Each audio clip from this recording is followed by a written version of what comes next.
Salut à tous, cette fois je vais pas vous montrer un montage de nymphes, mais plutôt vous montrer avec lesquels je pêche et avec lesquels j'ai pêché cette année 2023.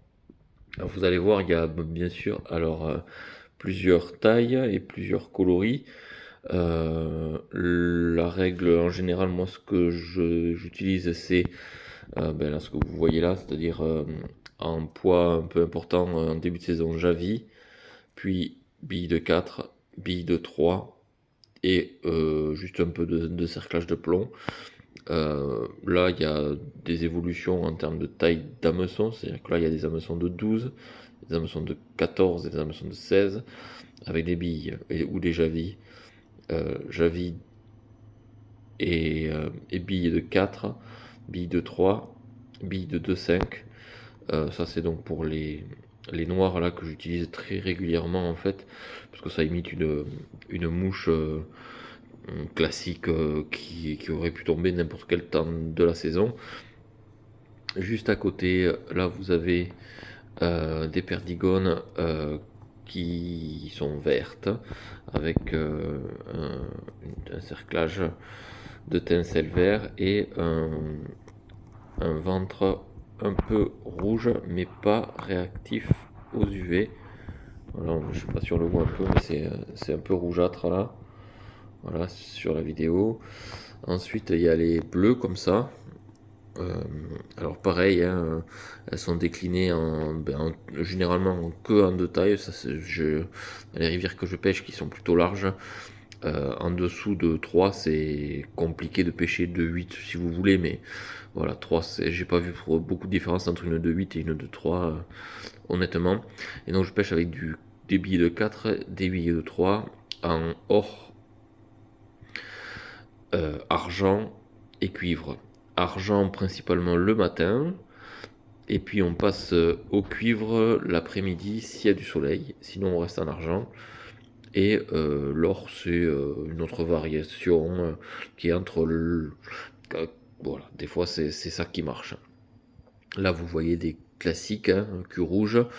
Donc là, il y a la bleue qui m'a donné de bons résultats en 2021, mais qui n'a pas très bien marché cette année. La verte a été beaucoup plus prolifique.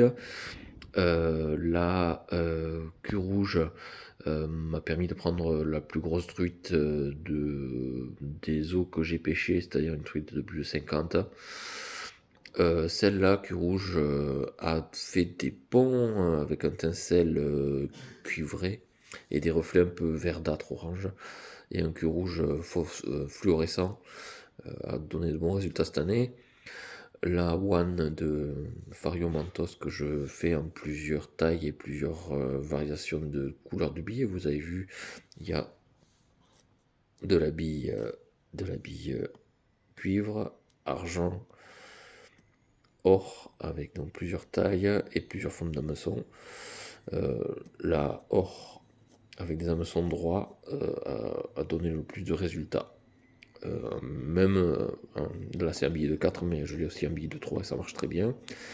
Là c'est la variation qui m'a été inspirée en fait de ce que j'ai vu dans l'eau, qui m'a donné de bons résultats sur des rivières où le fond justement est un peu comme ça verdâtre, hein, avec des cailloux qui ont un peu d'algues. Donc là c'est une déclinaison de la One mais en vert, avec un vert fluo réactif aux UV, un vert olive et un vert beaucoup plus foncé, presque sapin. Et là pareil, en trois tailles d'hameçon, mais pas en trois tailles de billes, des billes de 4 et des billes de 3 seulement. Et ça c'est une classique genre de pheasant tail avec un tag rouge, sachant que toutes ces six coloris, on peut rajouter un tag rouge à celle-là par exemple, en queue ou à l'anneau de l'hameçon. Celle-là, je vais les monter sans tag pour voir juste un peu, mais c'est celle avec le tag qui a fonctionné cette année. Là, il y a un tag qui réagit aux UV. Là, il y a un tag qui ne réagit pas aux UV. Là, ça ne réagit pas aux UV, mais il y a des flashs, donc du tincelle qui brille. Donc voilà. Et ça, pareil, c'est des noirs qui ressemblent à une mouche classique, qui a régulièrement dans l'eau. que je vais aussi monter cette année avec un tag orange pour voir si ça peut faire la différence. Voilà, voilà à peu près avec quoi je pêche tout au long de l'année.